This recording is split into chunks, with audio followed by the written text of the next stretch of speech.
Gautham Menon sir தான் வந்து share பண்ணார் அந்த ஆடிஷன் கால். நான் அவர் படம் நினச்சி அப்ளை பண்ணிட்டேன். சரி கௌதம் மேனன் இருக்கு, ஆடிஷன் இருக்கு, வேற என்ன இருக்க போது நான் அப்ளை பண்ணிட்டேன். அங்கே போய் பார்த்தா தர்புகா சிவா இருந்தார். அவர் 3 sets ஆஃப் ஆடிஷன்ஸ், ஒரு 6000 பேரும் என்னமோ 3000 6000 என்னமோ அப்ளை பண்ணாங்க. நான் கான்ட்ராக்ட் சைன் பண்ணி ஃபர்ஸ்ட் டே ப்ராக்டிஸ் போகும்போது தான் தெரியும் இது இந்த மாதிரியான ஒரு கதை, இத்தனை பேர் இருக்காங்க. எனக்கு கதையே தெரியாது, நான் என்ன கேரக்டர், என் கேரக்டர் பேர் எதுவுமே தெரியாது. நான் ஃபர்ஸ்ட் டே ரிஹர்சல் போகும்போது என் கேரக்டர் பேரும் என் கேரக்டர் பற்றின ஒரு சின்ன ஒரு லைனும் மட்டும் கொடுத்தாங்க.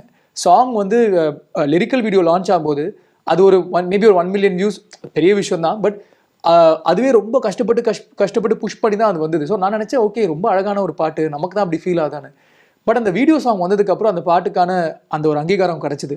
கடைசி வரைக்கும் சாரங் டைரக்டர் கேட்டுட்டே இருப்பார், இன்னும் கொஞ்சம் கட் பண்ண வேடா, இன்னும் கொஞ்சம் தலை இதுக்கு மேலே கட் பண்ணால் கட் ஆயிடுவேன் நான் அப்படின்னு சொல்லி. ஸோ அந்த ஒரு விஷயம் இருந்தது. பட் மோர் தென் தட் என்னன்னா, நமக்கு இப்போ 21 இருக்கும்போது நேச்சுரலி அது நமக்கு வரும். ஒரு சின்ன பையனா நடிக்கிறது நேச்சுரலாக வரும். பட் நம்ம ஒரு 6-7 இயர்ஸ், அதுவும் அது கொஞ்சம் க்ரூஷியல் இயர்ஸில் you see a lot of life.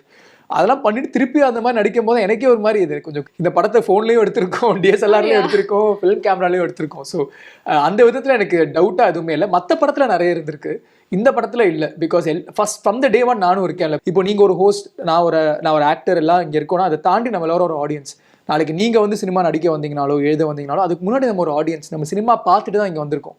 So நமக்குள்ள ஒரு ஆடியன்ஸ் மெம்பர் ஒருத்தர் இருக்கான், அவன் சொல்லிக்கிட்டே இருப்பான் இது கரெக்டா இல்லையா, நம்ம கிட்ட சொல்லிட்டே இருப்பான். இந்த ஆரோமலை வந்து கொஞ்சம் தள்ளி வச்சிடலாம். அதுக்கு முன்னாடி உங்களுடைய ஃபில்மோகிராஃபி அதை பத்தி பேசலாம். ஸ்டார்டிங் அதாவது 2019ல ஆரம்பிச்சு லாக்டவுன்லாம் முடிஞ்சு ஒரு சாங், அதாவது அந்த சாங் பார்த்த உடனே மெலடியஸா இருக்கு, இவங்களோட ஃபேஸ் தான் அப்படின்ற மாதிரி எல்லா டிவி சேனல்ஸ்லயுமே அந்த சாங் வந்து வந்தது. முதலும் நீ முடிவும் நீ, அது வந்து how did it happen? So அது வந்து ஆக்சுவலாக ஒரு ஆடிஷன் கால் மாதிரி போட்டாங்க. கௌதம் மேனன் சார் தான் வந்து ஷேர் பண்ணார் அந்த ஆடிஷன் கால். நான் அவர் படம் நினச்சி அப்ளை பண்ணிட்டேன். சரி கௌதம் மேனன் இருக்கு, ஆடிஷன் இருக்கு, வேற என்ன இருக்க போது நான் அப்ளை பண்ணிட்டேன். அங்கே போய் பார்த்தா தர்புகா சிவா இருந்தார். அவர் 3 sets ஆஃப் ஆடிஷன்ஸ், ஒரு 6000 பேரும் என்னமோ 3000 6000 என்னமோ அப்ளை பண்ணாங்க. அங்கேருந்து அவர் ஃபில்டர் பண்ணி ஒரு 200 கொண்டு வந்தார். 200க்கு நேரில் ஆடிஷன் வச்சார். அந்த 200லேருந்து ஒரு 20 என்னமோ அவர் வந்து ஷார்ட் லிஸ்ட் பண்ணார். அந்த ஷார்ட் லிஸ்ட்டில் நான் இருந்தேன். எனக்கு அந்த ப்ராசஸ்லேயே என்ன ரொம்ப பியூட்டிஃபுல்லான விஷயம்னா, நிறைய பேர் கேட்பாங்க ஃபர்ஸ்ட் படம் லீடு, எனக்கு என்ன ரோல்னு தெரியாது, என்ன படம் கதை என்னன்னு தெரியாது, யாரெல்லாம் இருக்காங்கன்னு தெரியாது.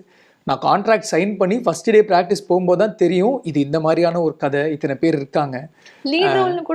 எனக்கு கதையே தெரியாது, நான் என்ன கேரக்டர், என் கேரக்டர் பேர் எதுவுமே தெரியாது. நான் ஃபர்ஸ்ட் டே ரிஹர்சல் போகும்போது என் கேரக்டர் பேரும் என் கேரக்டர் பற்றின ஒரு சின்ன ஒரு லைனும் மட்டும் கொடுத்தாங்க. அதுக்கப்புறம் நான் போகும்போது தான் அப்போவுமே அவர் சொன்னார், என்ன சொன்னார்னா, இது கன்ஃபார்ம் கிடையாது, நான் உங்களை பழகும் போது இந்த ஒரு மாசத்துல எனக்கு இது பெட்டரா இருக்கு அப்படின்னு தோணுச்சுன்னா நான் கேரக்டர்ஸை ஸ்விட்ச் பண்ணிப்பேன் அப்படின்னு சொன்னார். ஸோ நான் ரொம்ப ஓப்பன் மைண்டோட போன வேலையெல்லாம் விட்டு தைரியமா ஓகே சினிமா நடிக்க போறேன்னு வந்துட்டேன். பட் அது சில விஷயங்கள் அமையும் நினைக்கிறேன், இட்ஸ் மேஜிக். ஈவன் முதல் நீ முடியும் நீ கூட சாங் வந்து லிரிக்கல் வீடியோ லான்ச் ஆகும்போது அது ஒரு மேபி ஒரு 1 million வியூஸ், பெரிய விஷயம் தான். பட் அதுவே ரொம்ப கஷ்டப்பட்டு புஷ் பண்ணி தான் அது வந்தது. ஸோ நான் நினச்சேன் ஓகே ரொம்ப அழகான ஒரு பாட்டு, நமக்கு தான் அப்படி ஃபீல் ஆகுதானு. பட் அந்த வீடியோ சாங் வந்ததுக்கப்புறம் அந்த பாட்டுக்கான அந்த ஒரு அங்கீகாரம் கிடச்சிது. So I think some things just happen, அதை நம்ம பிளான் பண்ண முடியாது. இப்போ அது வந்து நான் வந்து எவ்ரி 2000 நியூஸ் பார்த்துட்டு இருப்பேன். நான் ரிஃப்ரெஷ் பண்ணி அம்மாட்ட போய் சொல்லுவேன், பாருங்க இப்போ 6000 இப்போ 8000 வந்திருக்கு. இப்போ வந்து அது 190 மில்லியன்ல இருக்கு.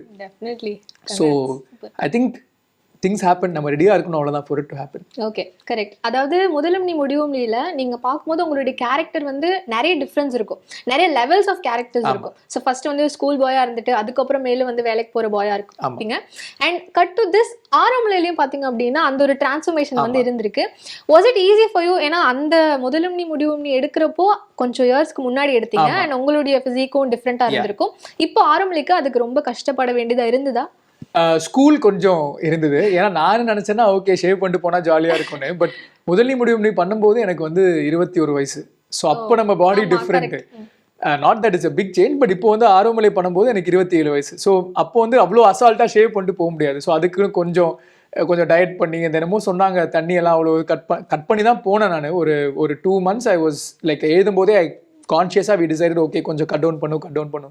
கடைசி வரைக்கும் சாரங் டைரக்டர் கேட்டுட்டே இருப்பார், இன்னும் கொஞ்சம் கட் பண்ண வேடா, இன்னும் கொஞ்சம் தலை இதுக்கு மேலே கட் பண்ண கட் ஆயிடுவேன் நான் அப்படின்னு சொல்லி. ஸோ அந்த ஒரு விஷயம் இருந்தது. பட் மோர் தென் தட் என்னன்னா, நமக்கு இப்போ 21 இருக்கும்போது நேச்சுரலி அது நமக்கு வரும், ஒரு சின்ன பையனா நடிக்கிறது நேச்சுரலாக வரும். பட் நம்ம ஒரு 6-7 இயர்ஸ், அதுவும் அது கொஞ்சம் க்ரூஷியல் இயர்ஸில் you see a lot of life.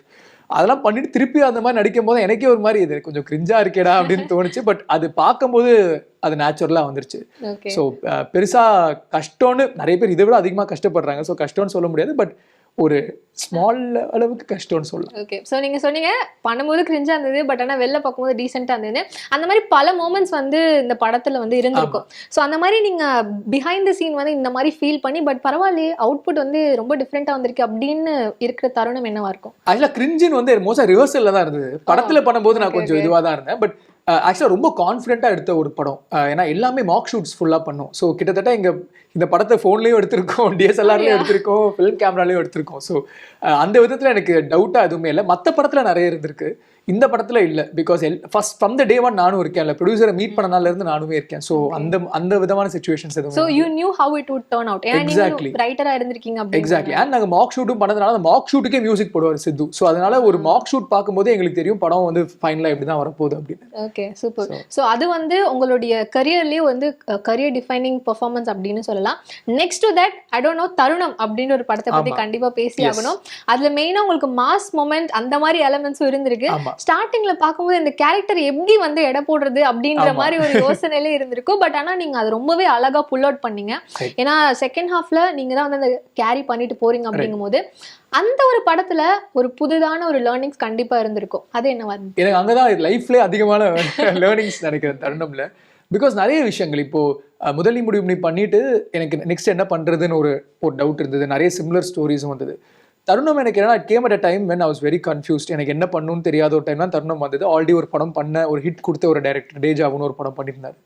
So அவரோட ஒர்க் பண்ணும்போது எனக்கே ஃபர்ஸ்ட் டவுட் இருந்தது. இல்லை சார் ஆஃபீஸர்னு சொல்றீங்க, நான் ஃபிட் ஆவேனா இல்லையா, எனக்கு சில டவுட்ஸ் இருந்தது ஆரம்பத்திலே. ஆனால் அவர் கான்டென்ட்டாக போகலாம் அப்படின்னு சொன்னார். படம் பார்த்துட்டு யாரெல்லாம் வந்து இப்போ இது நெகட்டிவாக ஒரு 5-6 விஷயம் சொன்னாங்களோ அது வந்து நான் ஃபஸ்ட்டு ஸ்கிரிப்ட் கேட்கும்போது எனக்கும் தோணுன அந்த 5-6 விஷயம் தான். ஸோ எனக்கு பிகெஸ்ட் லேர்னிங் என்ன, நம்ம எல்லாருக்குமே ஒரு கட் ஃபீலிங் ஒன்று உள்ளே இருக்கும். மோர் தென் தட், இப்போ நீங்கள் ஒரு ஹோஸ்ட், நான் ஒரு ஆக்டர் எல்லாம் இங்கே இருக்கோன்னா அதை தாண்டி நம்ம எல்லாரும் ஒரு ஆடியன்ஸ். நாளைக்கு நீங்கள் வந்து சினிமா நடிக்க வந்தீங்கனாலோ எழுத வந்தீங்கனாலோ அதுக்கு முன்னாடி நம்ம ஒரு ஆடியன்ஸ், நம்ம சினிமா பார்த்துட்டு தான் இங்கே வந்திருக்கோம். ஸோ நமக்குள்ள ஒரு ஆடியன்ஸ் மெம்பர் ஒருத்தர் இருக்கான். அவன் சொல்லிக்கிட்டே இருப்பான் இது கரெக்டாக இல்லையா, நம்மகிட்ட சொல்லிகிட்டே இருப்பான். அவன்கிட்ட கேட்க கற்றுக்கணும்னு நான் ஃபஸ்ட்டு அந்த ப்ராஜெக்ட் முடியும் போது கற்றுக்கிட்டேன். Because it's a big experience. I'm glad I did the film and it was a nice process working with everyone. ஆனால் அதை தாண்டி இது நமக்கு கரெக்டாக இருக்காது அப்படின்னு எனக்கு ஒரு விஷயம், ஒரு வாய்ஸ் ஒன்று சொல்லிச்சு. கடைசியில் அதான் கரெக்டாக இருந்ததுன்னு தோணுச்சு. நான் நிறைய பேர் என்கிட்ட சொல்லும்போது என்ன சொன்னாங்கன்னா, பெர்ஃபார்மன்ஸ் நீட்டாக இருக்குது ப்ரோ, ஆனால் அந்த சிஆர்பிஎஃப் ஆஃபீஸராக உங்களை டக்குன்னு ஏற்றுக்க முடியலன்னு. எனக்கு ஃபஸ்ட்டு கேட்கும் போது அதான் நானும் சொன்னேன், சார் இல்லை சார் எனக்கு கொஞ்சம் தப்பாக இருக்கிற மாதிரி இருக்குன்னு. So that was my biggest learning. And secondly ஒரு படத்தை எப்படி ப்ரொமோட் பண்ணுறது, ரிலீஸ் டேட் எப்படி, நம்ம யூஸ்வலாக ஒரு படம் ரிலீஸ் பண்ணும்போது நம்ம என்ன ஃபர்ஸ்ட் வீக் போய் பார்த்துருவோம். நம்மளை பொறுத்த வரைக்கும் ஃபர்ஸ்ட் வீக் தான் ரிலீஸ் ஆகி ஒரு 2 நாள் ஓடலன்னா படம் ஃப்ளாப் அப்படின்னு. பட் சின்ன படங்களுக்கு அப்படி இல்லை. சின்ன படங்களுக்கு அந்த வேர்ட் ஆஃப் மவுத் பிக்கப் ஆனால் அதுக்கு கொஞ்சம் டைம் கொடுத்தாகணும், அதுக்கு ஒரு ப்ரீதிங் ஸ்பேஸ் கொடுத்தாகணும், ஒரு நல்ல ரிலீஸ் டேட் எடுக்கணும். ஸோ இந்த மாதிரி ஒரு more of business side of திங்ஸும் நான் கற்றுக்கிட்டேன். ஸோ பிகெஸ்ட் லேர்னிங் எனக்கு தருணம் தான். அங்கேருந்து கற்றுக்கிட்டது தான் ஆர்வமொழியில் ஃபுல்லாக இம்ப்ளிமெண்ட் பண்ணேன்.